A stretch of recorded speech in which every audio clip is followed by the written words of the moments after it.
Bom dia a todos. Bom dia, Roberto. Bom dia, Auré. Bom dia, pessoal. Estamos mais uma vez aqui, Bom dia. reunidos, para agradecer e ouvir a voz de Deus mais uma vez. Nós vamos Amém. fazer duas orações. Eu vou fazer a primeira, o Roberto fará a segunda e vai dar continuidade à mensagem de hoje. Amém? Amém. Vamos orar. Pai grande, poderoso e misericordioso,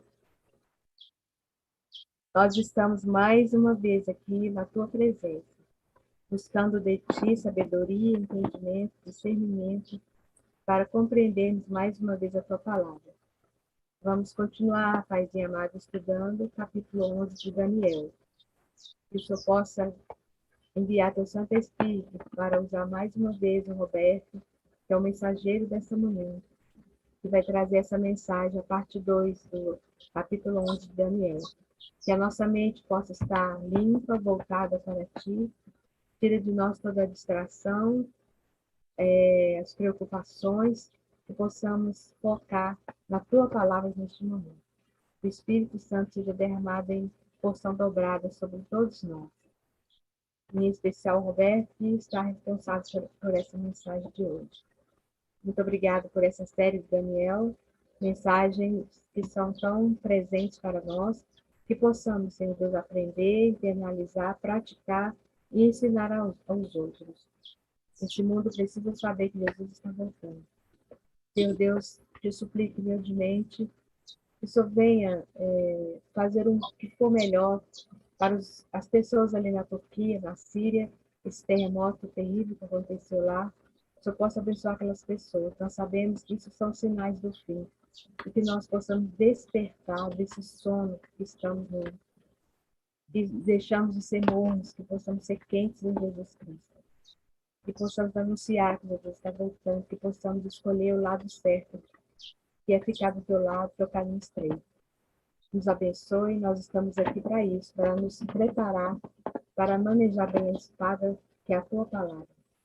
Nos ajude a vencer com cada demanda dos meus irmãos que estão aqui, aqueles também que estarão assistindo no YouTube, que vão assistir depois também. Tu sabes as nossas reais necessidades, mas a maior necessidade desse mundo e a nossa necessidade é termos Jesus Cristo em nossas vidas. Que possamos amontoar tesouros no céu, que possamos pensar nas coisas do alto e deixar as coisas da terra. Ser com cada irmão aqui, tu sabes as necessidades deles, como eu já disse, tu vem solucionar, conceder as bênçãos conforme cada um te precisa e conforme a tua vontade também. Perdoe os nossos pecados, nos ilumine, que possamos ouvir mais uma vez a tua voz. Se conosco, te suplicamos humildemente, por Jesus. Amém e amém. Querido amado Deus, gostaríamos de agradecer ao Senhor por mais uma dádiva da vida, por mais um momento que podemos estar juntos, entre irmãos, para aprendermos mais de Ti, para nos aproximarmos mais de Ti. Estamos aqui para adorar o Seu nome, para engrandecer o Seu nome, para mostrar que o Senhor está próximo. E esse capítulo Daniel 11, juntamente com o 12, mostra isso, Pai.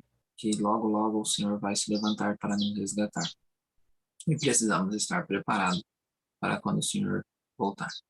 Pai querido, fique com todas as pessoas nessa sala. Envie seu Santo Espírito nesse exato momento para que nós possamos entender a Tua palavra. Fique comigo com seu Santo Espírito em minha boca e também nos ouvidos de cada um dos irmãos e também em suas bocas no momento das considerações. Muito obrigado por tudo. Perdoe nossos pecados, Pai. Nos purifique, Pai, pois necessitamos de Ti para estarmos embranquiçados como o Senhor deseja. Em nome de Jesus eu te peço. Amém. Amém. Que Deus te use mais uma vez, Roberto. Vamos lá, pessoal. Vamos lá, que hoje é mais aquele dia.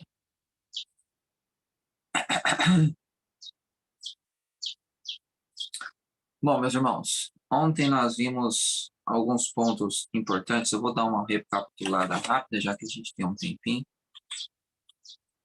Vou dar uma voltada aqui, só para nós recapitularmos rapidamente. Então, aqui a gente já viu a estrutura, falamos sobre isso.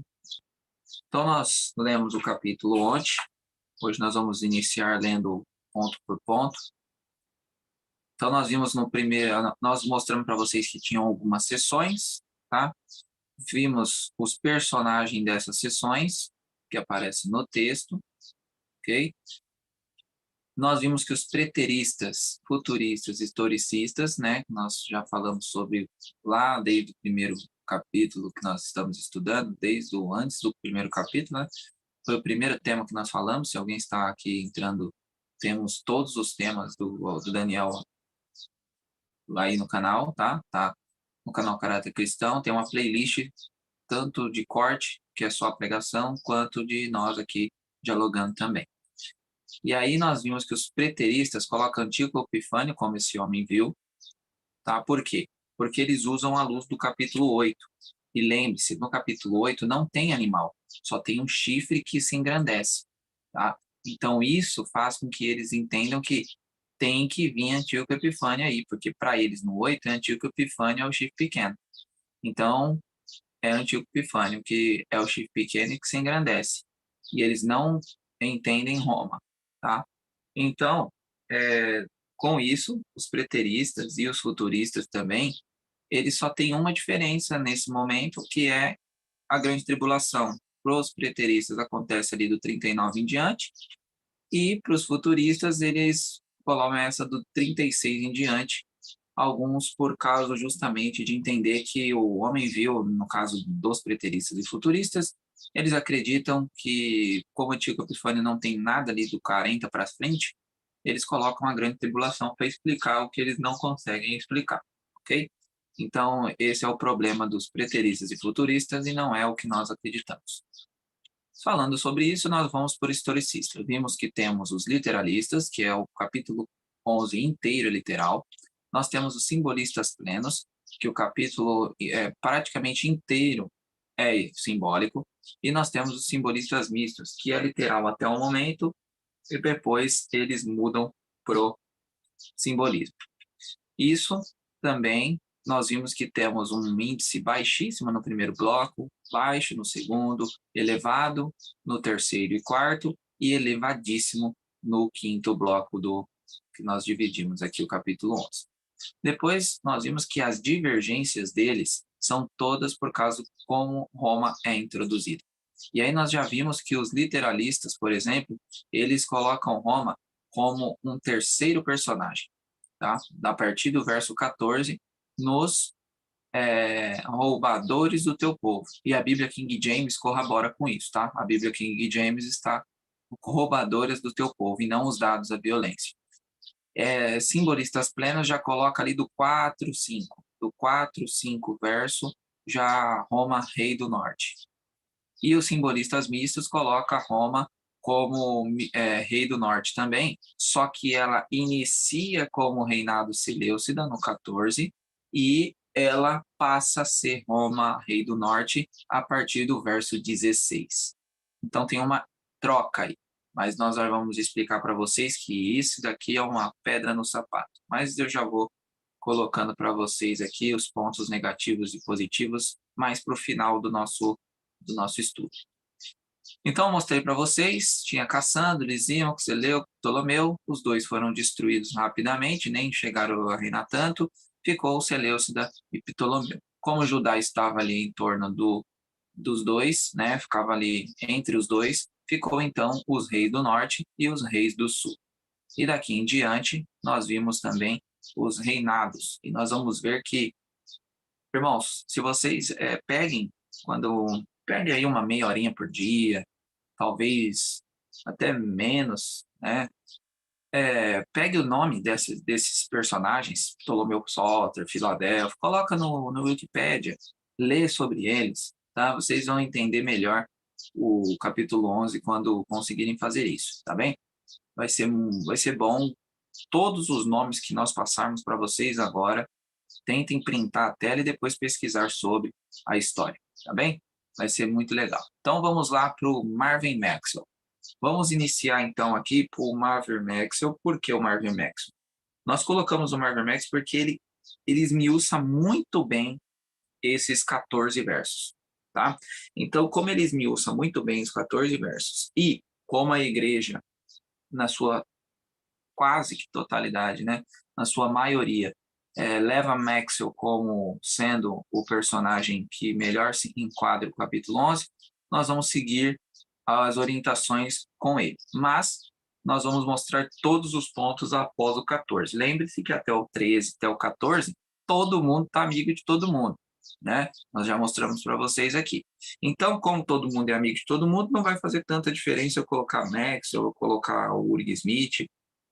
Eu optei aqui, né, por Maxwell porque acredito que ele esmiuçou muito melhor esses primeiros 14 versos. Depois, nós vamos cair do 14 em diante. Eu vou mostrar para vocês o que o literalista acredita, o que o Maxwell acredita e o que o Ducan, com o outro processo, acredita. E depois a gente vai ver os pontos fracos e fortes de cada um. E depois vocês já estão aptos aí a conseguir estudar por si e chegar às suas conclusões. Tá bem? Hoje, se alguém coloca uma arma na minha cabeça, eu fico com o Maxwell ainda, tá? Mas não tenho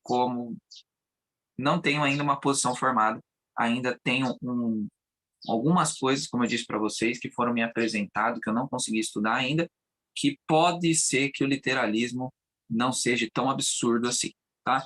Então vamos ver aí o que vamos aprender. Bom, vamos começar então no verso 1 de novo, vamos voltar, nós lemos a Bíblia ontem, espero que vocês tenham lido de novo, tá bem? E vamos começar agora no verso 1, ponto a ponto.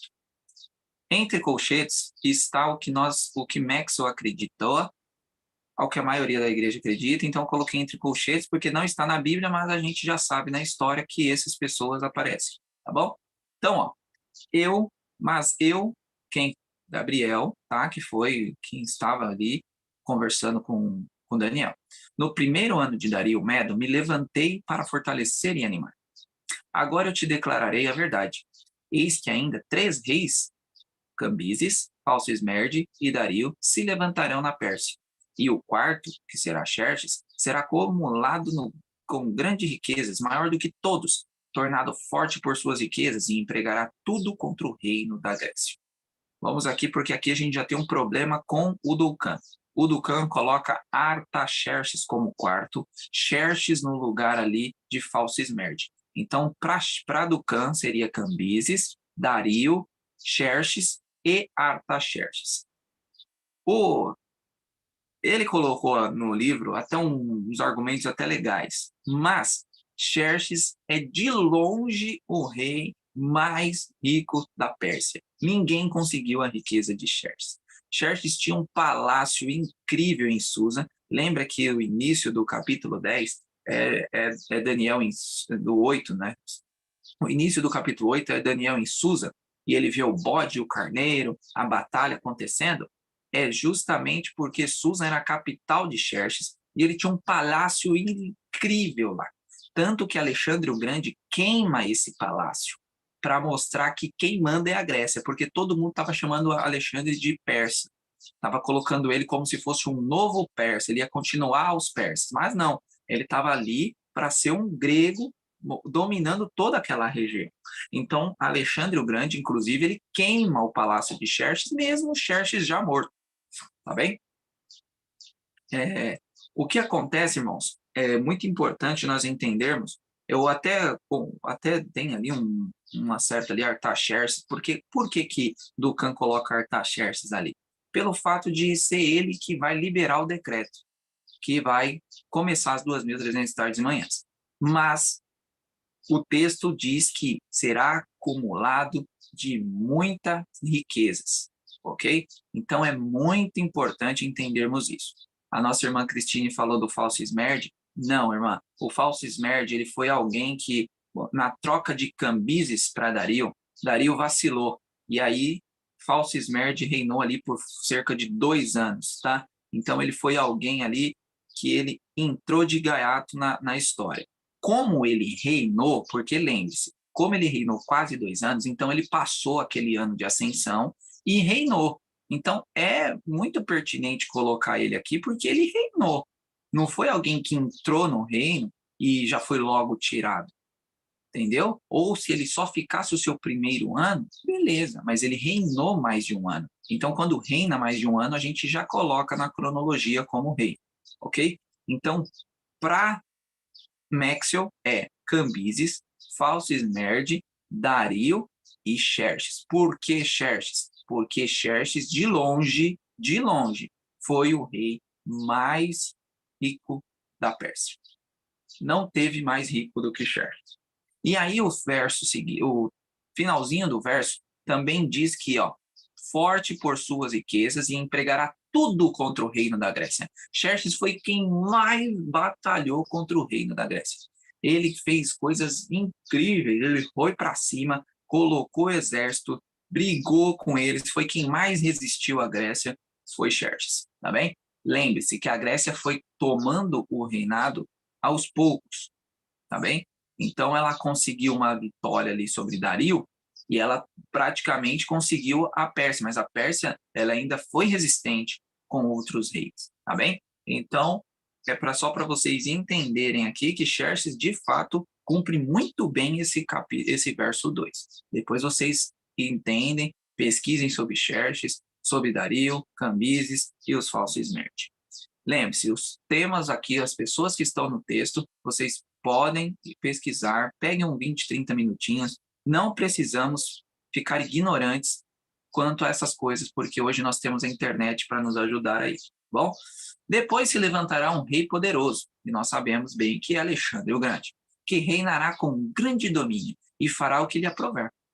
Mas no auge do seu reino será quebrado e repartido para os 4 ventos do céu, repartido em todas as direções, mas não para a sua posteridade, nem tampouco segundo o poder com que reinou, porque o seu reino será arrancado e passará a outros. Quem? Cassandro, Lisímaco, Seleuco, Ptolomeu, fora de seus descendentes. Aqui não temos muito problema, porque a gente de fato entende que Alexandre o Grande tem que ser aqui, porque se os persas caem, a Grécia já vem, certo? Nós sabemos que Alexandre é o primeiro chifre do bode, certo? E agora, depois Alexandre no auge, quando ele estava, olha, estava tinindo, porque ele já estava com 32 anos, em 10 anos ele fez algo absurdo, de conseguir tomar todo o continente aí, todo mundo conhecido, e aí Alexandre está no auge, está maravilhoso, e aí o que acontece? A profecia se cumpre, ele acaba morrendo.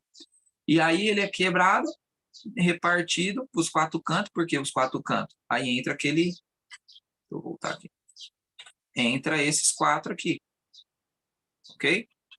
Os 4 cantos é esses aí, entendeu? Então ele foi para os 4 cantos, e depois disso, o que acontece? Vou voltar, aí passa a ser Cassandro, Lisímaco, Seleuco, Ptolomeu, ok? Nesses dos 4 cantos, é importante esses 4 cantos, porque o próximo reino vem lá de Roma, ok? Então, os cantos, lembre-se, é leste, norte, sul, leste, oeste, ok? Então, foi repartido isso daí, porque agora poderes apareceram, tá? Que podem ser um problema para os gregos. E, de fato, foi mais à frente. Aí, para Maxiol, acontece uma briga interna ali. Para Maxiol, o que acontece no verso 5?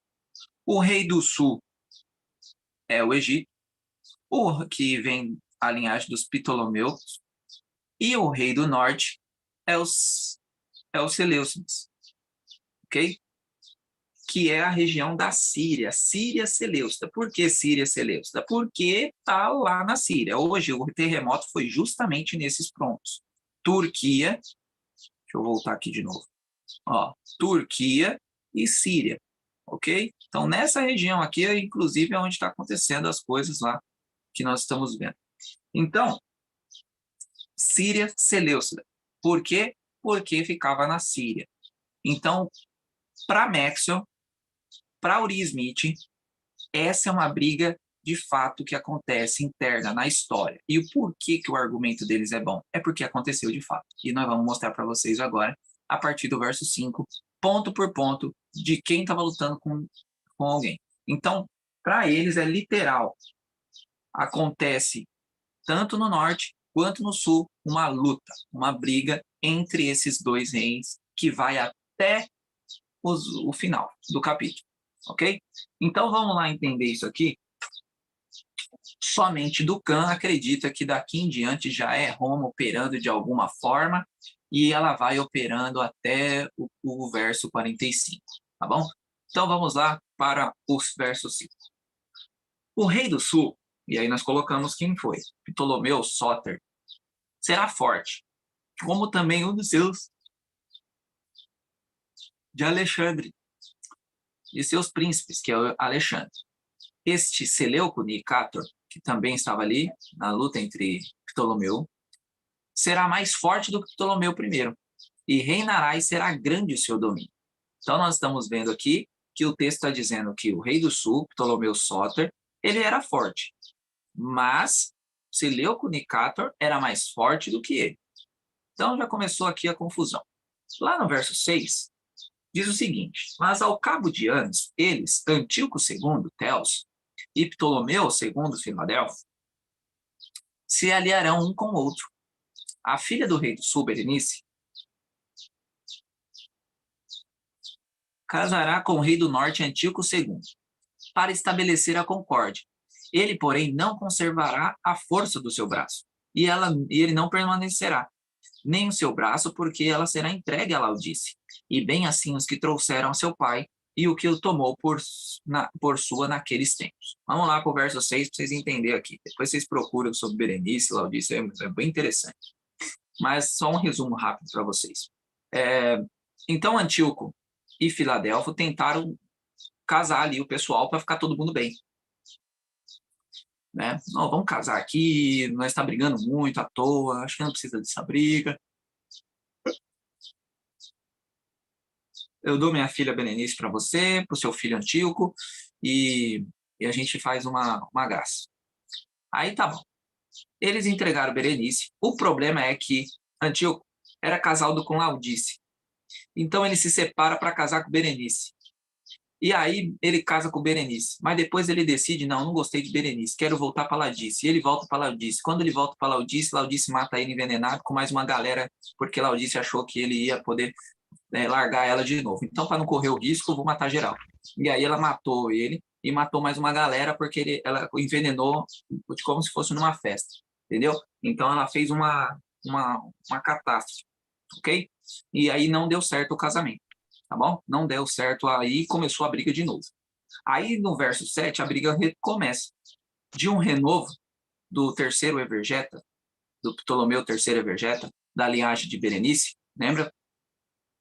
Um se levantará em seu lugar e avançará contra o exército do rei do norte, Seleuco II Calínico, e entrará na sua fortaleza, de Antíoco II, e agirá contra eles e prevalecerá. Verso 8. Ptolomeu III também, aos seus deuses, com a multidão de suas imagens fundidas, com os seus objetos preciosos, de prata e de ouro, levará com despojo para o Egito por alguns anos, e ele deixará em paz o rei do norte. Então vamos lá. Agora vem o Ptolomeu III, tá? Ele faz uma excursão para o norte e ele consegue uma vitória até muito boa, aonde ele traz as coisas de volta para o Egito, porque lembre-se, o pessoal do norte, quando era da Pérsia, eles tomam o Egito, lembra?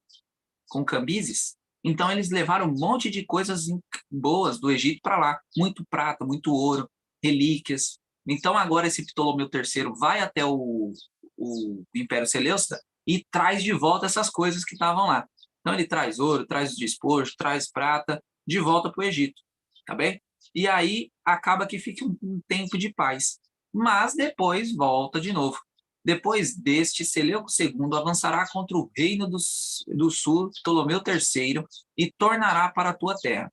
Então Seleuco agora vai, faz um contra-ataque, mas não aguenta. Ptolomeu ganha novamente, e aí ele volta para a Síria Seleucida. Aí nós vamos para o verso 10.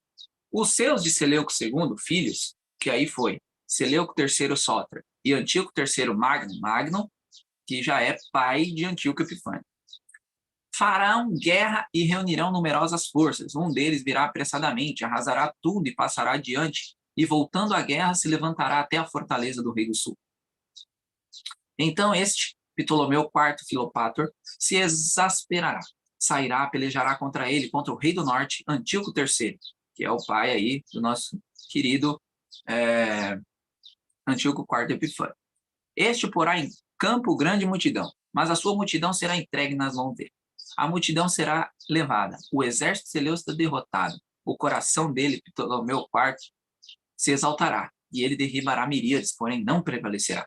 Porque o rei do norte, Antíoco III, tornará, e porá em campo multidão maior do que a primeira, e a cabo do tempo, isto é, de anos, virá pressa com grande exército e abundantes provisões. Naquele tempo se levantarão muitos contra o rei do sul, Ptolomeu V Epifânio, também os dados à violência dentre roubadores do ouro, quebrantadores do povo, e levantarão para cumprirem a profecia, mas cairão. Aí, vamos voltar. Lembra-se que a Ptolomeu V Epifânio é da parte de baixo. Vou voltar aqui de novo para vocês, para que vocês entendam até onde nós paramos aqui no verso 14.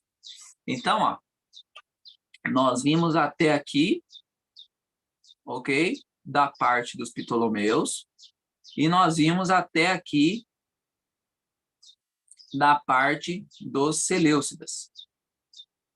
E aí Epifânio teria que vir. É aí que está o problema. O pessoal já coloca ele como vindo logo ali, no verso 15, né? O pessoal do preterismo, eles já colocam que o 20 já é Epifânio. Por quê? Porque nós paramos em Magno na leitura, certo? No 14. Depois eles vão falar que Filopator fez alguma coisa ali entre os versos 15 e 19, e aí tem que vir Epifânio, porque a linhagem é Epifânio. E eles colocam Epifânio como um homem vil. Levando isso aqui, nós voltamos lá para o nosso texto. Vocês entenderam todo esse panorama? Até aqui todo mundo concorda. Tá? Todo mundo assim que eu digo, a grande maioria. Tá bom? Nós temos ali o Ducan que vai discordar, porque ele acredita que isso aqui não tem muito a ver. Mas esse, inclusive, é um argumento muito forte do literalismo. Cada coisa bate. Isso, tudo que eu contei para você está na história. Aconteceu. E é por isso que eles têm um argumento fortíssimo. Porque eles estão ali com um texto na cara. Eles não estão fazendo malabarismo em nada. Eles simplesmente leem o texto e colocam o que aconteceu na história ali no texto. Então, esse, inclusive, é um dos argumentos fortes do literalismo. Ok? Porque eles são muito coerentes de ponta a ponta, vocês vão ver agora. A coerência deles chega a assusta. Tá bem? Então, vamos ver agora a lógica a partir do verso 14, lembre-se. A partir do verso 14, eles vão colocar o literalismo Roma como um terceiro elemento, ok? E eles vão, o Maxwell vai colocar Roma como Síria Seleucida. Por quê? Até agora nós estamos falando de Síria Seleucida, não estamos falando de Rei do Norte. Aí no verso 14 continua a Síria Seleucida, tá? Para Maxwell. A partir do verso 16, Maxwell vai passar ela para Roma, para Rei do Norte. Tá bem? E nós já vamos mostrar para vocês o problema disso aí. Mas vamos lá. Voltando aqui na estrutura, para nós vermos agora os pontos de cada um. Vamos falar, então, sobre os literalistas. Não vou puxar muito o simbolistas plenos. Por que, Roberto? Justamente por causa daquilo que eu falei para vocês. É muito subjetivo. Colocar ali Roma no verso 5, o Ducan, inclusive, tem 4 páginas só sobre o capítulo. Maxwell tem mais de 15 para 20 páginas. O nosso querido Uri Smith, tem muitas páginas.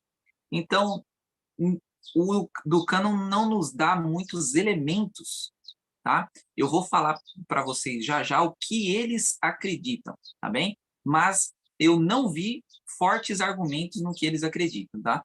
Então, é por esse motivo que não vou nem trazer aqui de ponto por ponto deles, porque eles são muito subjetivos. tá bom? Vocês já vão ver que o próprio Maxwell já fica muito subjetivo. Então, se eu colocar ele aqui, também vai ficar muito subjetivo, não vai chegar em conclusão nenhuma. Então, eu vou pegar aqui o literalismo, porque eu fiquei muito curioso, tá?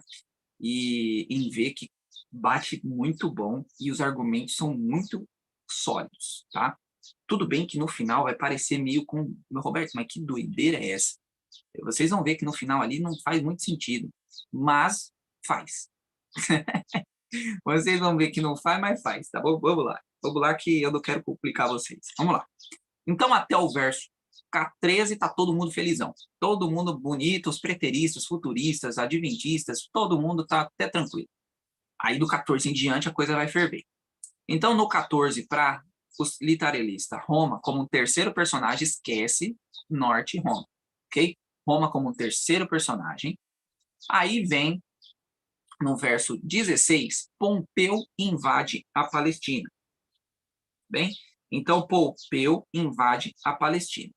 Depois vocês pesquisem sobre eles, ponto por ponto, meus irmãos, porque eu não vou ter o tempo de ficar aqui explicando a história aí para vocês, tá bom?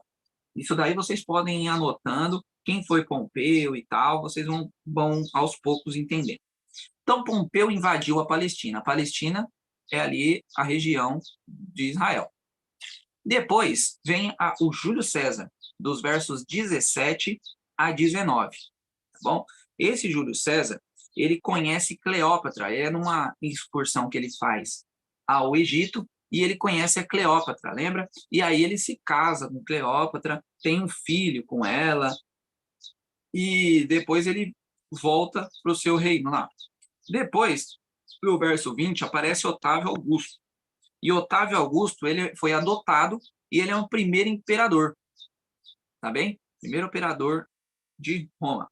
Aí nós temos o querido Tibério César, que é o homem vil na cabeça de Uri Smith dos literalistas. Então, Tibério César é um homem vil, não é Antíoco Epifânio, tá bom? Então, para eles, é Tibério César o homem vil. Tibério César, então, ele faz coisas absurdas, nossa, depois vocês vão lendo o texto, peguem dá um print quando eu finalizar aqui, tá? Ainda tem muita coisa aqui para nós ver. Mas quando eu finalizar, vocês dão um print e depois vocês vão lendo o texto e vocês vão conseguir encaixar ponto por ponto, tá bom? Depois, talvez eu vou pôr aqui as coisas, depois a gente vai ler o texto. Porque se a gente passar para amanhã mais uma parte, não tem problema. Tibério César. Aí depois, meus irmãos, tem o ponto fraco do literalismo, o verso 23. O verso 23, eles recuam no tempo. Então, eles estão ali numa crescente, tá? E depois eles dão um recuo para a morte de Jesus, da morte de Jesus, né, até a aliança dos judeus com Roma. Em 161 teve uma aliança ali, que é justamente o que vocês veem na época de Jesus, quando os judeus estão vassalos da Roma, mas não tem problema nenhum, eles só pagam os tributos. Se vocês pegarem bem, Roma comanda a área, né? Foi Roma que, inclusive, através de Pilatos, que mata Jesus, né? Só que judeus estão com uma aliança ali entre eles, tá? O problema é que você está dando andamento no processo e você volta nesse processo, isso me incomoda um pouco. Mas vamos avançar. O verso 24 fala sobre Pompeu tomando Jerusalém e entrando no Santíssimo, tá? Isso tudo que eu estou mostrando para vocês aconteceu, tá na história, viu? Então, a gente só está colocando aqui o que os literalistas estão falando. Os versos 25 a 27 é Otávio Augusto versus Marco Antônio. E aí teve uma briga entre eles, Marco Antônio também desce ao Egito, acaba tomando Cleópatra também, e aí Otávio acaba vencendo essa batalha entre eles dois, tá? Otávio ganha e continua no poder. Depois vem a destruição de Jerusalém no verso 28, que aí é o ano 70, tá bem? Depois da destruição de Jerusalém, os versos 29 e 30 falam sobre uma luta entre Roma e os vândalos, tá bem? E depois vem o papado. Então, pro nosso querido Uri Smith e o pessoal do literalismo, O papado fica ali do verso 31 até o 35 na supremacia. Ok? Então, nós vemos o papado. Depois disso, vai vir a França Revolucionária. Tá bem? Então, nós vemos aí a França Revolucionária, que também é algo da história que já está mais na nossa área. Ok? Nós já vimos muito na escola falar sobre a França, sobre o processo ali do papado, né, dos 1260 anos. Depois, do 40 ao 45, que é o grau elevadíssimo, onde ninguém concorda quase com ninguém, vem um tal de ele, que é, no caso, Napoleão. Para eles, rei do norte é a Turquia, rei do sul é o Egito. E aí, a pessoa vai falar, mas Roberto, Turquia, rei do norte? O que acontece, meus irmãos? Vamos lá. Para os literalistas, é no sentido de região. Quem está hoje na região norte é a Turquia. E a Turquia, na época de Uri Smith, ela dominava essa área. Então, o que a gente tem que entender é que Uri Smith, a luz que ele tinha era essa. Ok? Então, na cabeça dele, o que acontece? Eles são literais. O reino que estiver dominando no norte é o rei do norte. Não é um poder como a gente está falando, como a igreja acredita, eu já vou mostrar para vocês, de Maxwell, que é um poder ali que é direita, esquerda. Eles não levam isso em consideração. Para eles é literal. Se é literal, é ali, naquele ambiente que vai acontecer. Quem estiver dominando aquele ambiente é o rei do norte. Quem estiver dominando o ambiente do sul é o rei do sul. Para eles é isso. Então tem que ser literal. Vou já me falar os argumentos fortes do literalismo. Primeiro argumento forte do literalismo é justamente a fidelidade ao texto, ok? Eles não fazem malabarismo, eles estão lendo o texto, fazendo o que o texto está mandando. Segundo é a coerência. Vocês viram aqui, ficou bem claro para vocês a coerência. A gente vem vindo, os textos vão acontecendo, os nomes vão entrando, você vai na história, bate. Napoleão, inclusive, é um dos argumentos mais fortes deles, porque aconteceu exatamente como a Bíblia descreve. E Napoleão foi ao Egito, voltou com as coisas. Lembra que o Egito tinha ido lá na Seleucida e tomado as coisas de volta? Agora Napoleão volta no Egito, toma tudo. Napoleão não passa por Moabe, Amon e Moabe, Edom e Moabe, Edom. Agora me fugiu o nome. Mas ele não passa por aquela região. Deixa eu abrir a Bíblia aqui. Abram as Bíblias aí para vocês verem. Esse é um dos argumentos até mais fortes dele, viu? Daniel 11. Ó, aqui, ó. Ele também adentrará a Terra Gloriosa. Quando ele fala Terra Gloriosa, é porque Napoleão passou por Judá, ok? Aí ele passa pela Terra Gloriosa, nas nações serão derrubadas, porém eles não escapará de sua mão. Edom, Moabe, os principais filhos de Amon. Ele também estenderá a sua mão sobre as nações e a terra do Egito não escapará. Mas ele terá poder sobre os tesouros de ouro, prata e sobre todas as coisas preciosas do Egito, e os líbios e etíopes estarão aos seus passos. Mas as notícias do leste e do norte o atribularam. Portanto, ele sairá com grande fúria para destruir totalmente e eliminar a muitos. Então, o que acontece? Napoleão, de fato, cumpriu o requisito. Ele não passa por Moabe, Edom e Amon. O que acontece aqui? O pessoal usa um argumento que, para mim, é fraco. O argumento de dizer, mas essas cidades não existem hoje, Roberto. Não existe Moabe, Edom e Amon. Não existia isso na época de Napoleão. Então, como que ele não passou por lá? Aí entra aquilo que eu falei para vocês da região. Os literalistas, eles estão presos na região. Tá bem? Então, ó, região norte, região sul, Moabe, Edom hoje é a Jordânia. Então, quer dizer que Napoleão, na sua época, não passa pela Jordânia, ele passa por Judá. Ele não chega a passar por esses três. E, de fato, a história confirma isso. Ele passou por Judá e não passou pela Jordânia. Então, esse, inclusive, é um argumento muito forte do literalismo de ser Napoleão, esse ele, dos versos 40 a 45. Aí depois vem o rei do norte e o rei do sul, que aí é novamente aquela parte da região que eu falei para vocês. Turquia era quem dominava na época de Uria, então ele tinha que falar sobre algo que acontecia na vida dele. Hoje, nós já sabemos que tem reinos mais poderosos do que a Turquia na parte do norte. Então, para nós, hoje, não faz muito sentido a Turquia, mas vocês têm que considerar quem estiver dominando essa região é quem manda, ok? Aí vem o rei do sul, que nunca muda, o rei do sul, todo mundo praticamente confirma que é o Egito. Tem algumas exceções que eu já vou falar para vocês já já. Bom, esse é o ponto do pessoal do literalismo. Eles vêm. Agora, o ponto fraco é aquele recuo no verso 23.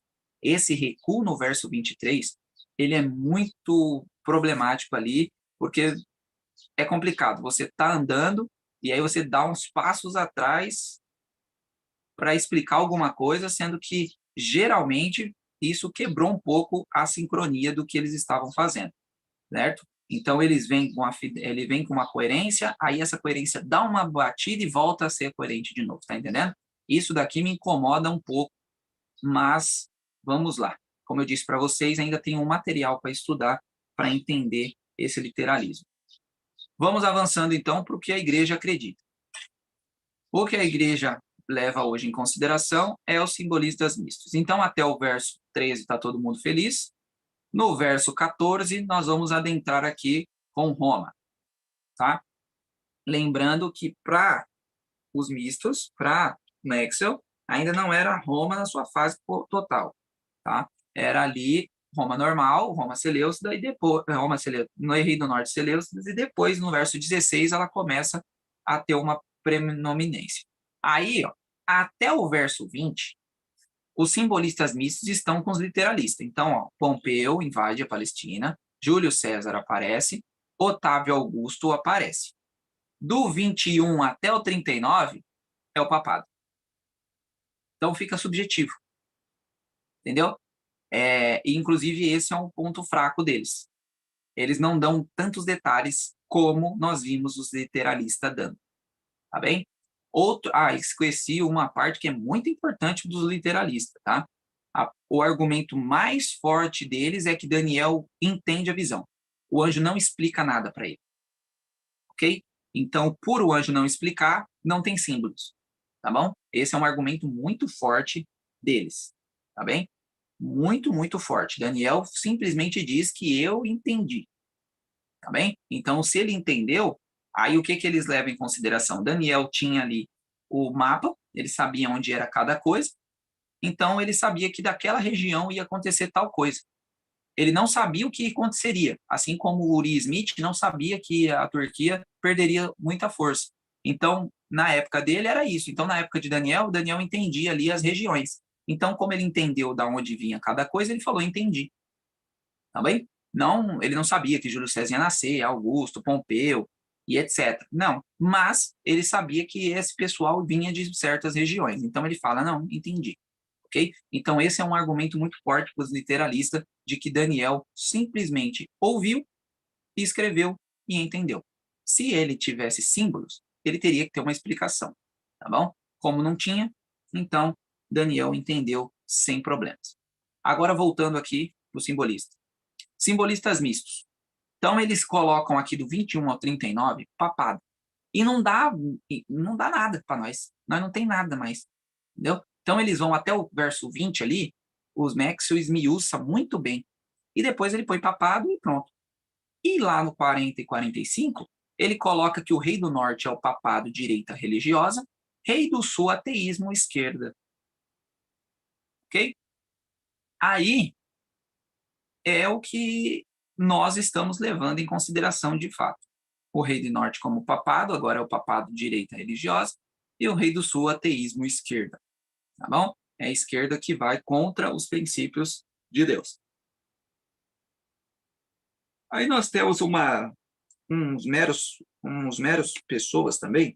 Deixa eu pegar aqui, para não falar nada. Aqui. Nós temos também pessoas que acreditam que o rei do norte é o papado, o rei do sul é o Islã, porque eles não acreditam que o Islã não tenha nada a desempenhar, tá bom? Então, como não? O rei do sul é o Islã. Por quê? Porque tem que desempenhar algo. Então, eles acreditam no rei do sul. Quem sustenta o Islã como rei do sul é o Walter Veitch, tá bom? Walter Veitch sustenta o Islã como rei do sul.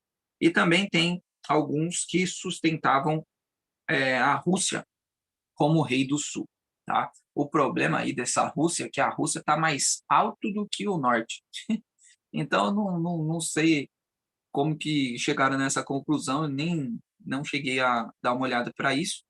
Mas o fato é, meus irmãos, que os simbolistas mistos acreditam dessa forma, os literalistas levam essa forma. Agora eu vou falar um pouco sobre o Dukan, que é os plenos, que é como eu falei para vocês, se já está subjetivo você pegar papado do 21 ao 39, imagine se você pega aí o papado não, né? Roma e depois o papado, do 5 até o final do capítulo. Então fica muito subjetivo. Não temos linhas, não temos aonde puxar nada. E é por esse motivo que eu acho que esse é o ponto mais fraco do Dukan, tá bem? De ser tudo misto. Desculpa, de ser tudo simbólico, tá bom? Agora, vamos lá. Ponto forte dos simbolistas. Faz mais sentido o final do verso ser simbólico. Tá? Então, do 40 ao 45, como não aconteceu, isso são coisas que estão acontecendo, ou melhor, do 43 ao 45, porque para os literalistas, até o 42 já se cumpriu, nós estamos ali do 43 em diante, os literalistas, e para o restante ainda está se cumprindo, do 40 ao 45, para os simbólicos, essa parte final fica melhor com o simbolismo. Tá bem? Esses 3, 4 versos finais, eles ficam mais bem encaixados, biblicamente falando, você consegue harmonizar melhor textos do Apocalipse, você consegue harmonizar melhor algumas coisas com o simbolismo, porque Apocalipse é simbólico. Então, você coloca o Apocalipse em cima do Daniel 11 e dá uma melhor compreensão. Então, esse é um ponto forte para ser simbólico, ok? Ponto fraco do simbólico misto. O ponto fraco do simbólico misto é justamente essa parte de Roma mudar de Seleucida para Roma, rei do norte. Esse é um ponto fraco muito, muito grave. Por quê? Eu vou te explicar para vocês. Quando nós vamos para qualquer reino, lá do capítulo 18, do capítulo 7, por exemplo, quando o carneiro é pego pelo bode, o carneiro não se transforma em bode. É o bode que toma o carneiro, ele destrói o carneiro e é um outro elemento. Então, quando você está falando aqui que Roma Seleucida, parte do norte, rei Seleucida, agora vira Roma, você quebra um pouco esse prognóstico dos versos anteriores. Então, por exemplo, você está lá com o carneiro, é como se ele estivesse dizendo que o carneiro virou bode. Tá entendendo? Isso não é verdade. Então, isso é um problema, é uma pedra para os simbolistas mistos, tá bem? De entender que, olha, como que eu vou poder falar isso? Se eles tivessem falado, ó, Roma do 14 em diante já é Roma, beleza. Mas eles colocam como se o Roma, de fato, entra como rei do norte a partir do 16, com Pompeu. Então, antes, eles acreditam ser Seleucida. Esse é um problema que eles usam. Outro ponto negativo. Você começa com uma linha de interpretação e muda para outra. Isso também tira um pouco da credibilidade, vamos dizer assim. Você está começando com um ponto e depois você simplesmente muda. Esse já é um ponto positivo no caso dos simbolistas plenos, pois eles já chutam logo o balde, já coloca desde os 5 em diante, pelo menos eles já, ó, aqui já para nós já é tudo, então é melhor. Agora você vai até o meio do capítulo de um jeito e depois vocês mudam para outro. Estão entendendo? Então esse também é um ponto complicado. Agora falando dos pontos que os plenos falam para que seja aceito a ideia deles, vamos lá. Primeiro ponto que os plenos falam. Eles dizem que Daniel é apocalíptico, tá? Então, por exemplo, nós vemos ali o capítulos 2, 7 e 8. Todas as visões são apocalípticas. Por que o 11 não? Tá? Então, na cabeça dele, se o 11 for totalmente literal, fica estranho. Tá? E, bom, novamente, não acho um argumento tão sólido. Mas eu só estou falando o que eles estão falando para vocês. Então, para eles, primeiro ponto de Daniel 11 ser literal, ou ser simbólico, é porque Daniel, todas as visões são apocalípticas, e essa não poderia ficar de fora. Segundo, o Rei do Norte tem muita coisa em comum com o capítulo 11, o capítulo 8 também. E assim, ele teria que ser simbólico. Então, o Rei do Norte do capítulo 11, ele tem muitos paralelos com o 8, tá? Ele pega ali a parte do o povo foi massacrado, o povo, o papado toma lá, né, o chifre pequeno derrota 3 reinos. Então, tem muitas coisas aqui que vocês vão ver no texto, se vocês lerem o texto do 21 em diante, esse homem viu, no caso, ele destrói o sacrifício, o Tamid, que a gente estudou, ele fez barbaridades, ok? Então, eles colocam isso como sendo muito, muito, como que eu vou eliminar o 8 e o 11, sabe? Então eles juntam o 8 com o 11 fazendo como os preteristas. O problema é que os preteristas colocam Antíoco Epifânio como homem viu. Eles já colocam como papado em geral. Bem, aí vem norte, o outro ponto para eles. Norte é sempre dito na Bíblia como um poder querendo tomar o poder de Deus. Tá? Então o que acontece? A parte do norte, isso é verdade também, né? Nós vimos Torre de Babel, nós vimos Babilônia. Então, todos esses pessoais da parte de cima é um poder que quer ser Deus. E nós vemos hoje isso no papado, tá? Vocês já viram aí fotos do Papa sentado como se fosse Apocalipse 4, 5. Então, vocês veem aí que, de fato, há uma verdade nesse ponto, ok? O norte é referido a quem quer ser Deus. Já o sul representa as forças humanas que não acreditam em Deus. Isso também é um ponto verdadeiro, que é o Egito. O Egito sempre foi pagão e nunca vai deixar. Acredito que eles acreditam que do 5 em diante não tem muita clareza de detalhes. E aí é o ponto negativo, que eu não vi isso e vocês também não viram no nosso estudo de hoje. A gente viu muitos detalhes, muitos detalhes.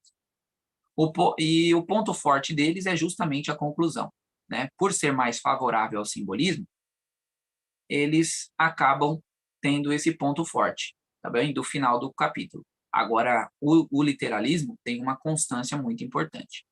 O ponto fraco deles é justamente isso que eu falei para vocês, de 5 a 39, é que não sabe nada. Eles simplesmente vão pegar, vão colocar do 5 ao 39 aí, o Rei do Norte, Roma, papado e pronto. E você não vai saber qual foram os elementos que fizeram isso durante a história. Eles não têm como explicar, tá bem? Então esse é um ponto muito negativo na minha visão. Então vamos lá para recapitular rapidamente para nós finalizarmos. Acredito que deu para vocês ter um panorama geral. Inclusive eles, que é uma verdade também, que eu gostei da parte dos plenos, é que briga por política é burrice. Porque tanto o norte quanto o sul vão se juntar contra nós, os fiéis. Então não fique brigando por direita, esquerda. Deixa o curso acontecer. Deixa Deus agir, Deus sabe no controle de tudo. Não perca amizades por política, não perca essas coisas por política, porque eles, no fim, vão dar rasteira juntos em nós, ok?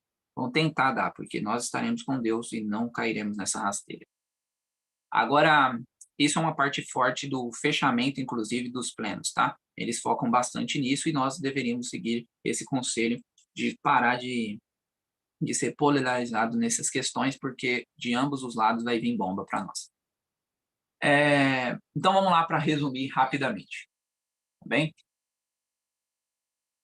Vamos lá. Literalismo. Uri Smith escreveu. Ellen White diz que Uri Smith estava com anjos com Uri Smith, enquanto ele escrevia Daniel e Apocalipse, ok? Não significa que é inspirado, porque nós também, quando pregamos, eu, quando estou aqui, também acredito que anjos estão aqui. Então, isso não leva ao sentido de inspirado, tá bem? Mas tem uma relação que Ellen White diz algo importante sobre isso. Então, acredito eu que nós deveríamos estudar o literalismo e os simbolistas plenos e os mistos, tá? Vocês que podem ficar tranquilos aí, se quiserem estudar ponto a ponto de cada um, os slides vão ficar lá no canal, vocês podem pegar os slides, se quiser printar, se quiser estudar, vai ponto por ponto, bem tranquilo, compre os livros que eu vou passar para vocês, eu já passei alguns lá, vou passar outros para vocês, compre o Mervyn Max e o Daniel, tá? Eu achei num sebo lá em Diadema, tá? Por R$ 20, eu vou comprar ele, porque é melhor escrever do que a gente ficar no PDF, entendeu? Então, ó, compre o Marvin Maxwell, compre o Ducan. O Ducan, eu acho que, eu nem lembro, mas na CPB eu acho que eu paguei R$ 40, se não me engano. Foi esses tempos aí.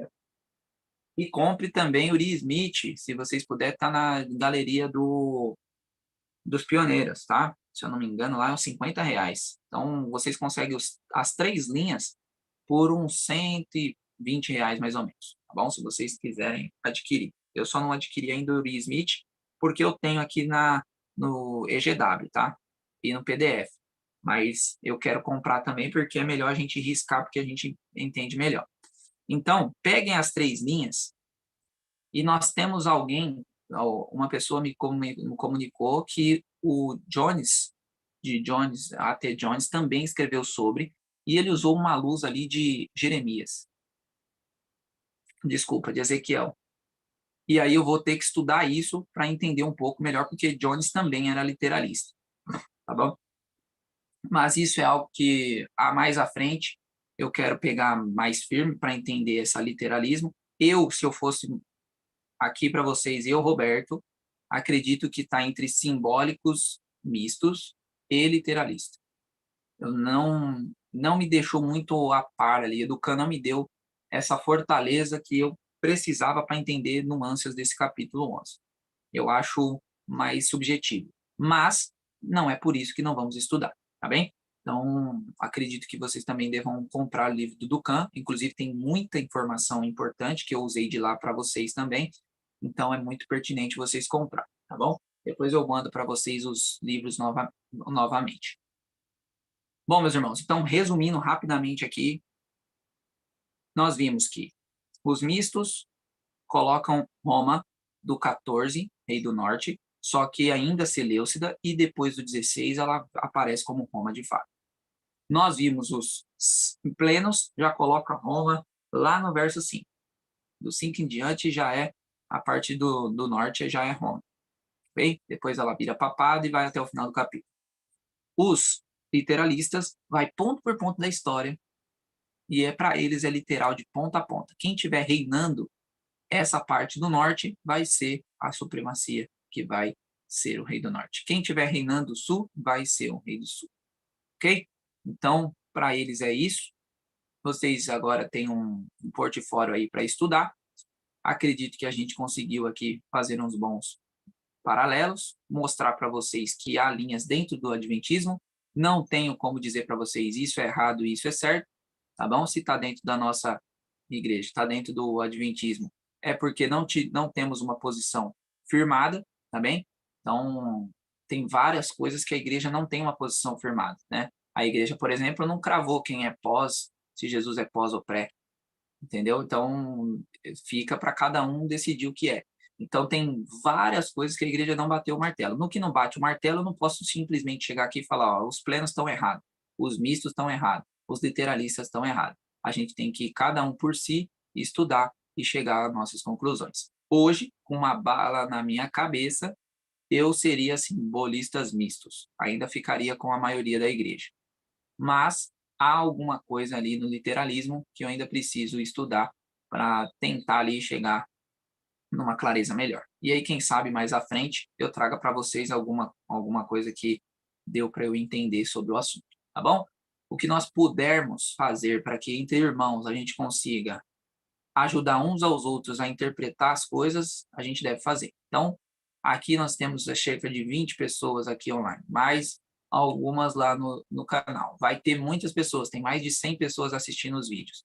Então, todos vocês aí, se cada um estudar um pouquinho, depois a gente vai conseguir dialogar, conversar melhor e, quem sabe, chegar a uma conclusão mais coerente, correta e o ponto auge de tudo, meus irmãos. Esse capítulo 11 não tem muito o que a gente abstrair de chamar assim para o fechamento. Não tem um fechamento bacana. O fechamento está no 12, e o 12 nós vamos falar amanhã.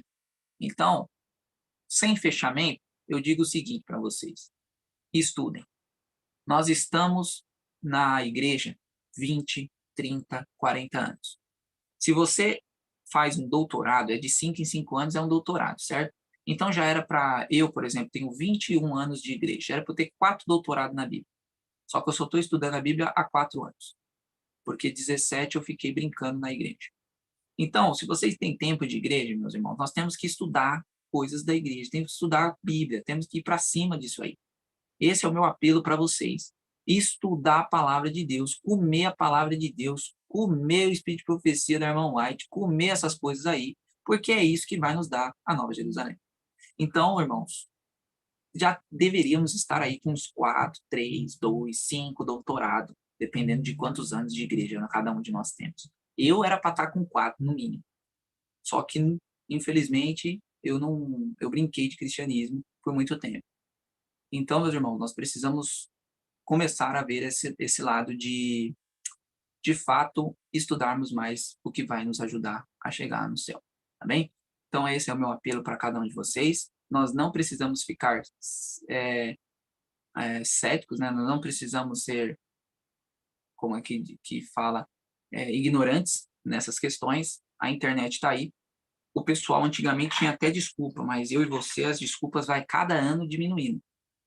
Ok? Cada ano que passa, diminui as nossas desculpas. Por isso eu costumo dizer que cada ano que Jesus demora para voltar, mais complicado fica para se salvar.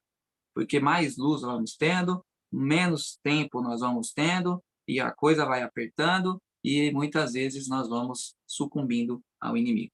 Então, meus irmãos, mais força, mais oração, mais jejum, mais foco, para que nós possamos estar, de fato, com Deus. Que Deus abençoe vocês e até amanhã.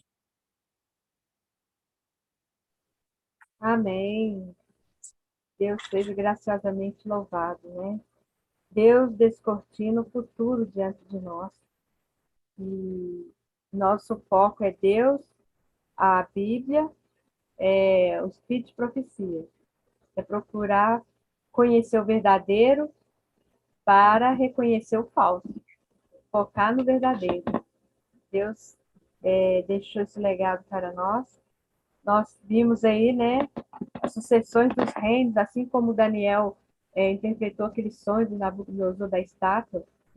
O capítulo 11 faz esse resumão para nós, né, das sucessões desses reinos, guerras entre os reis, os acontecimentos, né, até aqui, parece confuso para nós, mas o capítulo 11, como o Roberto bem falou, ele não tem um fechamento, mas ele deixa bem claro o cumprimento de tudo da estátua do capítulo 2, as sucessões dos reinos, e para isso existiam muitas guerras, alianças entre os reis, e cada um querendo firmar, assim como Nabucodonosor falou, que ele fez a estátua toda de ouro, querendo afrontar a Deus, dizendo que ele ia ser eterno, mas eterno é só Deus. Os outros reinos também queriam ficar o mais tempo no poder, mas a palavra de Deus tem que se cumprir. E ela vai se cumprir, se cumpriu à risca da história. Então, assim, esse Deus é maravilhoso.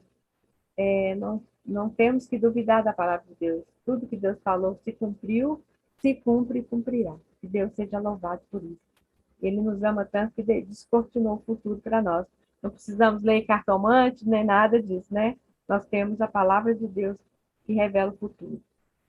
Nós agradecemos a Roberto mais essa mensagem e teremos 3 orações, sendo 2 faladas e uma cantada. A cantada será feita pela irmã Nice e alguém 2 pessoas voluntárias para fazer a oração, para encerrar esse bloco. Depois nós teremos as considerações. Mais 2 voluntários aí para fazer a oração para nós. A irmã Terezinha, isso ficou para hoje, lembra? Sim, eu posso fazer. Então, a irmã Terezinha vai fazer a primeira. Quem poderá fazer a segunda, por favor? A segunda oração. Quem poderá fazer?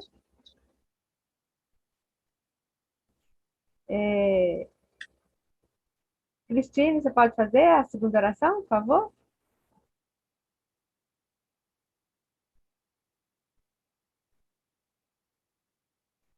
Não pode. Mais um voluntário. Vamos orar, irmãos. Eu posso fazer, Aurim. Juninha, muito bem, muito obrigada. Então, a irmã Terezinha fará a primeira, a Juninha a segunda e a irmã Nis fará a terceira cantada. Oremos.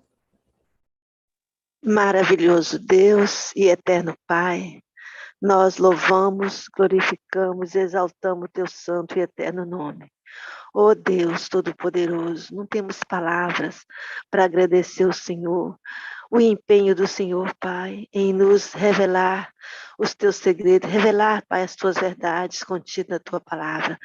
Nós agradecemos, Senhor, por cada vida aqui presente, por cada pessoa, e rogamos ao Senhor o batismo do Espírito Santo. Pai, abra a nossa mente, abra o nosso coração. Pai, estamos no fim do fim e precisamos nos preparar. Ô Senhor, ajuda cada um de nós a tomarmos uma posição, Senhor Deus, mais enérgica, mais dedicada em estudar a Tua palavra, em buscar a Tua presença, em buscar o Teu poder. Pai, nós precisamos de um caráter transformado, nós precisamos, Senhor Deus, de uma vida santificada, porque estamos no fim, estamos, ó Pai, no auge da chuva ser hoje, no auge do selamento, e nós queremos ser selados pelo Senhor, pelo Senhor, por misericórdia, Pai. Derrama sobre cada um de nós o Teu Espírito Santo, nos ajuda a preparar, nos ajuda a tirar mais tempo para estudar a Tua palavra, Pai, nos ajuda a tirar tempo, tira momentos de oração, Pai, de consagração, para que o Senhor possa manifestar poderosamente em nossa vida. Oh Deus Todo-Poderoso, abençoe essa sala é uma bênção na nossa vida. Oh Deus, por misericórdia, não deixa nunca essa sala fechar. Derrama sobre o Roberto, sobre cada um dos líderes dessa sala, o Teu Espírito Santo, sobre cada um de nós. Dai-nos hoje um dia na Tua presença, Pai. Nós te imploramos, nós te suplicamos e nós te agradecemos por esses momentos, Pai, por essa série. Nós estamos já no finalzinho. Amanhã vamos estudar o capítulo 12. Oh Deus, que bênção. Muito, muito obrigado. Eu te peço, Pai, te agradeço por tudo, em nome de Jesus. Amém. Querido Deus, Paizinho Todo-Poderoso, continuando, Senhor, na Tua presença, confirmando a oração da Tua serva, eu quero aqui, Senhor, te agradecer, porque o Senhor é muito bom. Pai querido, nós temos buscado aprender mais de Ti a cada dia. E o Senhor tem nos dado conhecer de um jeito tão especial, que nos faz crer que é realmente o Espírito Santo, nosso professor, através da boca desse jovem, que o Senhor está a ministrar. Muito obrigada, Pai. Não é fácil estudar as profecias, mas não porque as profecias sejam difíceis, Pai. É porque realmente, na maioria das vezes, como disse o mensageiro, nós não priorizamos, não tiramos tempo, não paramos para ler, mas o Senhor é Deus, e o Senhor está em todo o tempo a nos despertar, a nos chamar. Eis-nos aqui, Senhor, nos ajude a priorizar esse momento, a priorizar o estudo da Tua palavra, Pai, para que conheçamos, não para engrandecimento, mas para esse tempo onde tantas pessoas também necessitam dessa luz.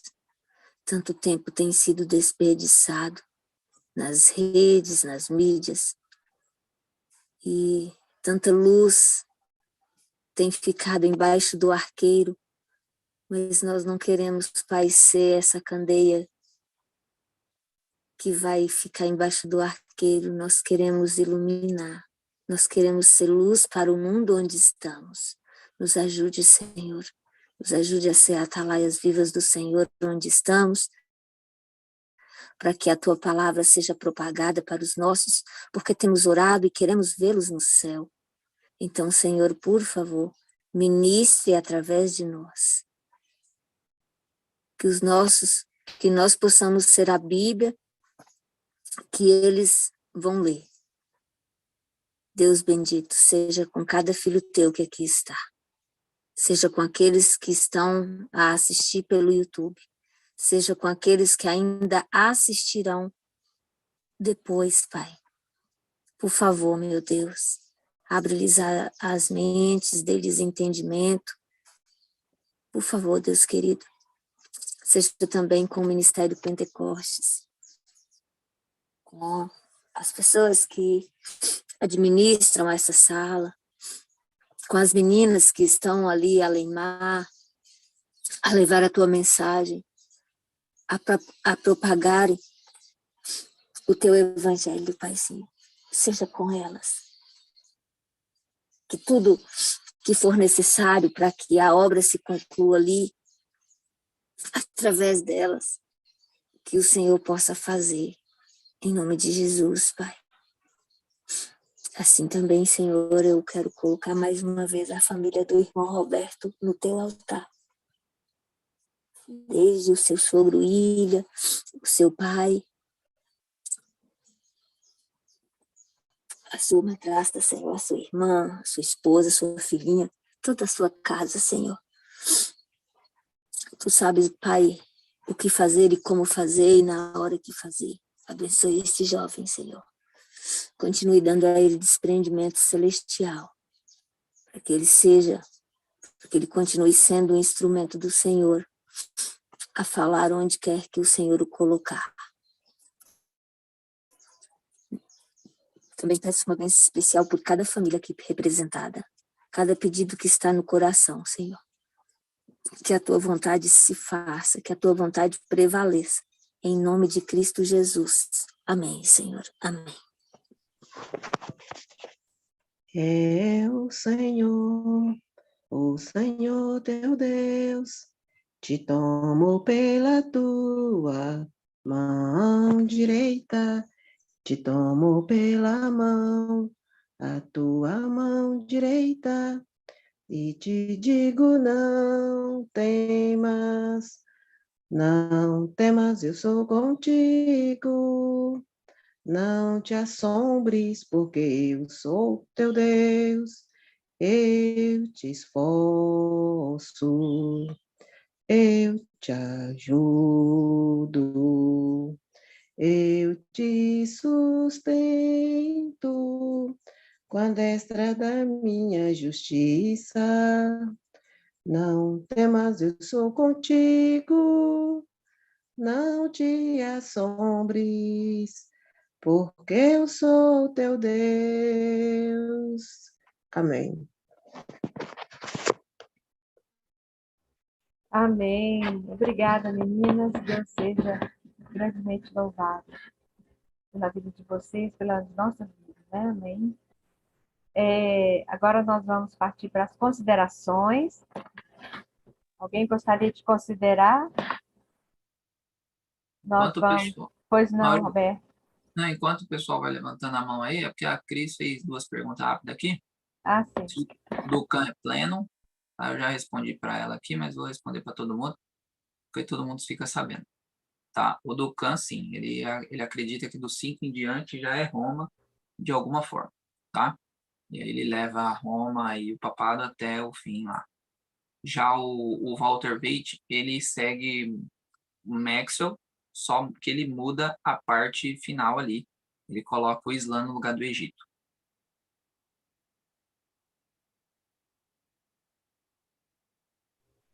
Ok. Respondido aí, né, Cris? Mais uma mãozinha levantada. Obrigado. Alguém gostaria de considerar? Amanhã nós vamos partir para o capítulo 12, né? Nós vimos... Acabou o ano. E Tá olha, meus acabando. irmãos, amanhã, ó, só o verso 1, a É, gente, só o verso 1, a gente vai ter aqui uma página. Verso 2 também.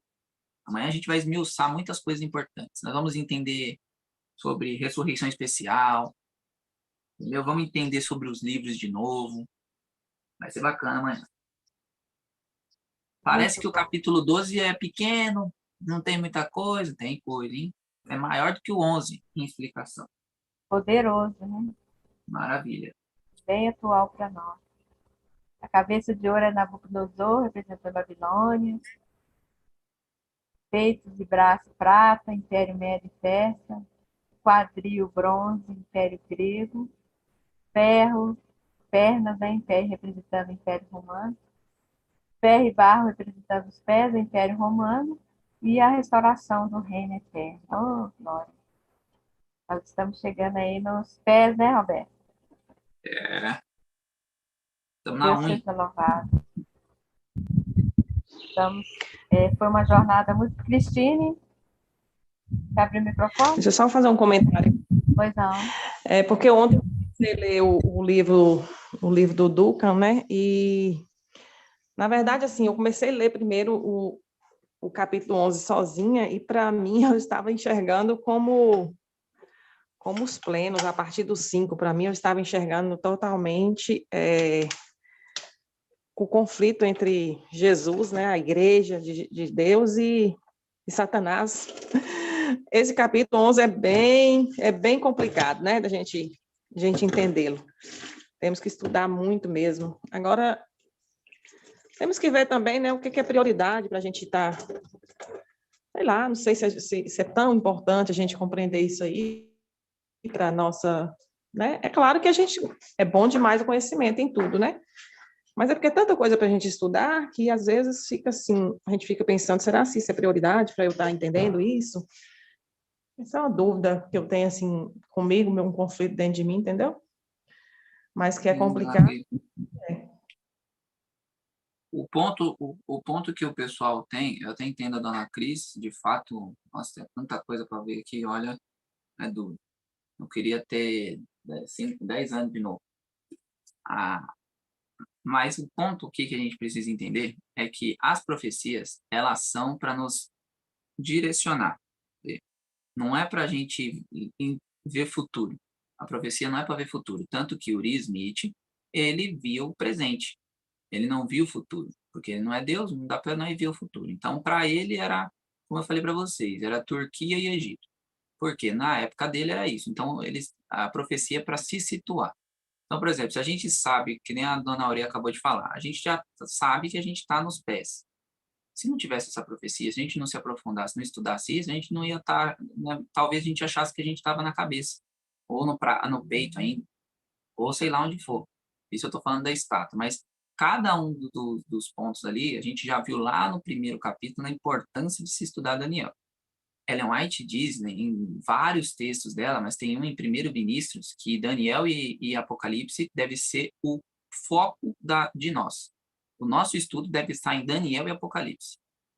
Então, isso é um conselho, né, de Deus para nós, de que Daniel e Apocalipse deveria ser o auge do nosso entendimento hoje. Então, nós deveríamos focar mais em Daniel e Apocalipse. Também, para quê? Para que nós possamos entender a verdade presente, que é a justiça de Cristo. Então, Ellen White também diz sobre justiça de Cristo e justificação pela fé. Inclusive, ela diz que a justiça de Cristo vai ser mais importante do que tudo que você já aprendeu ou pensa em aprender. Então, nós temos aí, eu acho que se eu colocasse pontos para nós estudarmos, tá? Isso é o que eu vou fazer. Esse ano, eu acabei pegando para ajudar o pessoal a fazer a série Conflito. Então, eu estou terminando a série Conflito, vamos terminar a série Conflito esse ano. quando terminar essa série Conflito, ano que vem eu vou pegar para estudar os 9 volumes para a igreja. Então, em um ano, se nós lermos 14 páginas por dia, nós conseguimos completar o ano bíblico, né, dos testemunhos para a igreja. Depois, e aí eu quero entender esse testemunho da igreja, porque vai me dar luz para entender justiça, vai me dar luz para entender por que os 144 mil são diferenciados e assim por diante.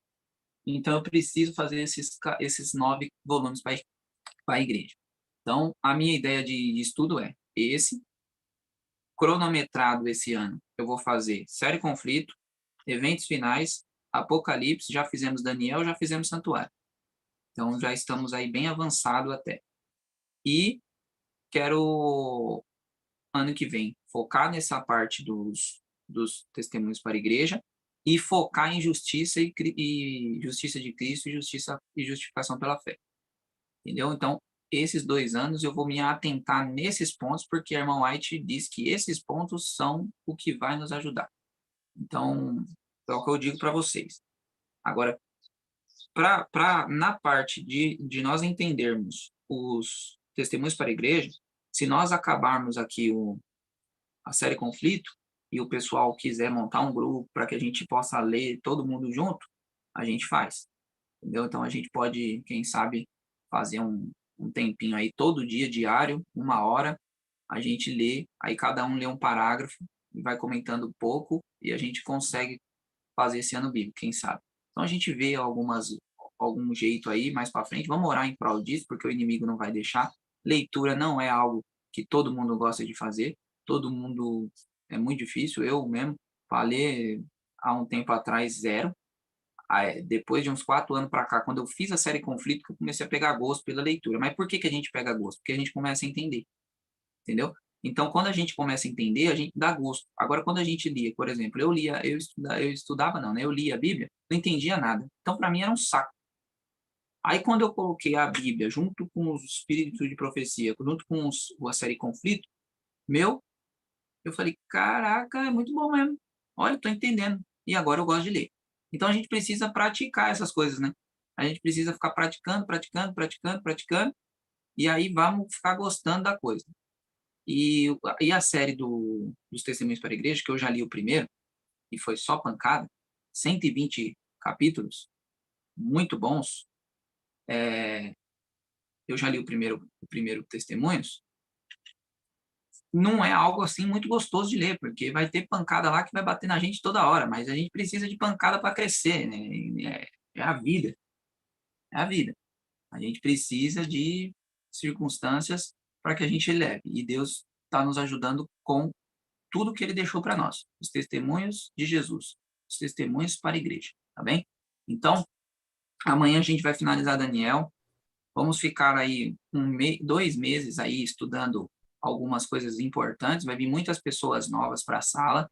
Nós vamos estudar vários pontos como alianças, as 2 alianças. Vamos estudar sobre a Trindade, para vocês entenderem como defender a doutrina, muito bem defendida pela Bíblia. Então vai vir um rapaz, lá vai vir um Rubens Fernandes, aquele que faz justiça pela justiça de Cristo, que vocês estão acompanhando aos sábados, que vai mudar para sexta. Vai ser sexta-feira, 4h30 agora. E ele vai vir ficar 5 dias conosco na sala, só falando sobre Espírito Santo, Pai e Filho. Tá? Nós vamos ter, durante esse período também, o querido pastor Paulo Cordeiro vai falar sobre o remanescente na Bíblia e nos nossos dias. Então, ele vai começar com o remanescente fiel desde o Gênesis até Apocalipse. Vai ter 8 dias com ele só sobre remanescente. Então, vai ser algo muito bom. Nós temos, a partir depois de Daniel, vai vir o Mauro Carnassale, provavelmente vai falar sobre justamente o ponto da justiça de Cristo, vai falar alguma coisa sobre relação a isso. Então, nós temos muita gente aí que vai aparecer nova, que a Elo, eu dei umas férias para ela aí, que ela estava atrás de pessoas aí, acabou que eu peguei para chamar essas pessoas, tá? Então, o pessoal vai começar, esse ano a gente tem um planejamento muito bom, quero que os irmãos orem em prol disso, tá bom? Para que esse planejamento seja realizado. O irmão Márcio perguntou do Apocalipse. O Apocalipse está programado para segunda quinzena de abril até final de maio. Então vai ser 1 mês e meio aí, todo dia Apocalipse, tá bem? Provavelmente vai ser eu e o Jabes que vamos passar, tá bom? Então a gente vai se reunir para fechar todos os assuntos. E aí a ideia é que a partir da primeira quinzena de abril a gente foque verso a verso no Apocalipse. Já falamos sobre o santuário, falamos sobre Daniel, precisamos fechar a trinca da salvação. Essa trinca é muito importante. Ellen White diz que santuário, Apocalipse e Daniel precisavam estar em nosso meio até o tempo do fim, até o último dia. Então nós precisamos entender muito bem esses pontos. Então nós vamos falar sobre o Apocalipse. Depois do Apocalipse, nós vamos falar sobre eventos finais, porque precisamos saber aonde estamos, o que fazer e o que não fazer. O eventos finais vai nos dar essa luz, tá bom? E aí depois a gente vê o que a gente faz. Mas por hora, orem muito pelo projeto da sala, tá tudo acontecendo, graças a Deus, bem. E nós precisamos das orações dos irmãos, precisamos de vocês aqui, precisamos dos testemunhos dos irmãos, precisamos estar avançando, porque nós precisamos de planos. E é por isso que eu cheguei aqui na sala, graças a Deus, as meninas me acolheram, e nós estamos aqui com todo o cronograma já pronto, fechado, até abril, até maio, na verdade, a gente já está com tudo fechado, já tem todas as pregações, todas as pessoas, logicamente que o inimigo não vai deixar fácil, mas nós cremos que Deus vai nos ajudar, tá bom? Então tá tudo planejado, tudo com ordem, graças a Deus. Agradeço a Aure também, que nós está nos ajudando demais. As meninas foram, então tá praticamente eu, a Aure, e nós precisamos, a Júnia, e nós precisamos trazer, a Rutinha tá com problemas de internet, então não tá conseguindo adentrar, então tá eu, a Aure, a Júnia, e graças a Deus a Giane deu uma ajuda para nós nos sábados, e ela vai dar ajuda também. Então Deus está coordenando tudo, e eu agradeço a todos vocês pela colaboração e por estar orando e divulgando o material também. Amém. Estamos aqui para servir, né? A obra é de Deus e Ele está no controle de tudo. Nós temos a programação toda pronta, como o Roberto mesmo disse, e oremos. Ter conhecimento é o que nós mais precisamos, né, da palavra de Deus. Manejar bem essa palavra, vamos ser confrontados. O inimigo vai usar a palavra como ele usou com Jesus no deserto, e nós precisamos estar plenamente conscientes de toda a verdade. É isso. Quando o Roberto falou dos testemunhos, esse livro realmente é pancada sobre pancada, viu, gente? Já li 2 vezes e toda vez que eu leio, eu saio toda roxa. É pancada. Mas é muito bom. Você sai outra pessoa. Depois eu mando os textos aí, tá? Que o irmão White orienta a gente a estudar Daniel Isso. Apocalipse. E vou mandar o texto também da Justiça de Cristo. Amém. Isso aí. Nós vamos encerrar nossa sala. Desejo a todos um feliz dia na companhia de Jesus. Estamos gratos a Deus por ele estar aqui presente conosco, os santos anjos aqui conosco, o Espírito Santo, e aí foi bênção. Deus te abençoe mais uma vez, Roberto, e toda a sua família. Alguém gostaria de fazer a oração final? Depois eu vou compartilhar o hino final também. Alguém gostaria de orar para nós, para encerrar o culto de hoje? Irmão Valmir, poderia orar? Sim, eu estou aqui na rua indo para o trabalho, mas posso parar aqui e orar. Sim. Se não der, tudo bem. Não, dá sim. Então, oremos. Que bom, vai ser na rua, isso é bênção. De vez em quando vai ouvir os barulhos de motor de carro, mas... Não, Deus vai abafar. O principal é Deus ouvir a oração, né? Amém, isso. Posso orar? Pode sim, meu irmão. Grandioso Deus e Pai, que habita nas alturas dos céus e também habita em nossos corações. Senhor, nesse momento nós somos muito gratos a Ti, porque o Senhor se preocupa conosco, o Senhor provê todas as coisas e está sob controle de tudo. Tem muitas coisas que acontecem nesse mundo que a gente não entende, mas a nossa parte muitas vezes não é entender, mas é confiar. Querido Deus, nesse momento nós rogamos ao Senhor que seja com aquelas famílias enlutadas ali da Síria, da Turquia, e que o Senhor venha transformar aquela amargura no doce mel, e que nós venhamos olhar e procurar se dedicar mais em nossas vidas a pregar o Evangelho, a falar do seu amor para todas as pessoas. Grandioso Deus, agradecemos a Ti pelos estudos, pelas mensagens que temos ouvido, que tem nos ajudado muito em nossas vidas espirituais, tem nos feito crescer. E, Pai, o Senhor, com um jeito peculiar de lidar com cada um de nós, o Senhor tem transformado nossos corações, o Senhor tem falado individualmente aonde está o nosso erro, onde a gente precisa de uma mudança, e muitas vezes com uma teimosia sem igual, a gente se demora em escutar, em tomar decisões que para nós é difícil, porque nós estamos acostumados com o comodismo, com as coisas que nossos olhos veem e gostam e acham que é bom para nós.